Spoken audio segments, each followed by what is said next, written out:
टोपी के मोहल्ला जादखेल में डेंगू वायरस तेजी से फैल रहा है।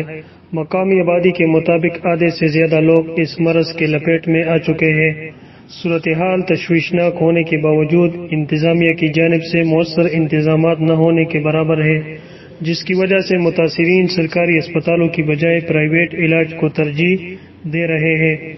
इलाका के मकीनों ने हुकूमत से फौरी तौर पर इंसदादी डेंगू स्प्रे और इमरजेंसी कैंप कायम करने का मुतालबा किया है।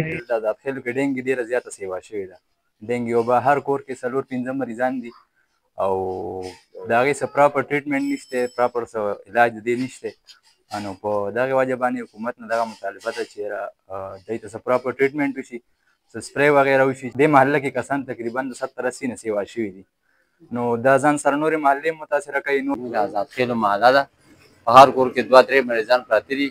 حکومت ته دا پکار دي چې په دې ټولو ګلو کې سپری وکړي، هغه لوګیا دغه وکړي. څلور کسان بیماران کور کې اووه افراد دي او اووه په اووه بیماري مونږ تېره کړه. 12 ورځې مونږ تېرې کړې.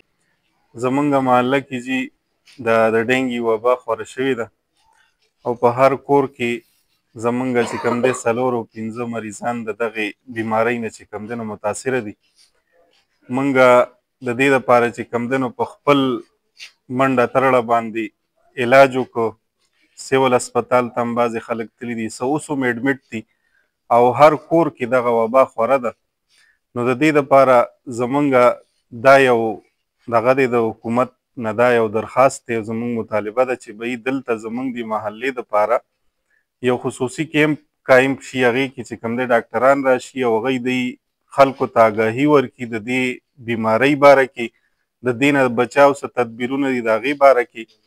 او بیا چې کوم دی نو دلته د سپري انتظام وشي چې پراپر سپری وشي په لارو کوڅو کې، په کورونو کې، او محکمې صحت والا راشي او هغوی د دې خبرې نوټس واخلي، ځکه چې دا خو داسې مرض دی چې دا خورېږي. نو دې سره زمونږ محله خو ده متاثره، په هر کور کې چې کوم دی نو مریضان دي، خو دې سره به بیا چې کوم دی نو دا نورې محلې متاثره کېږي.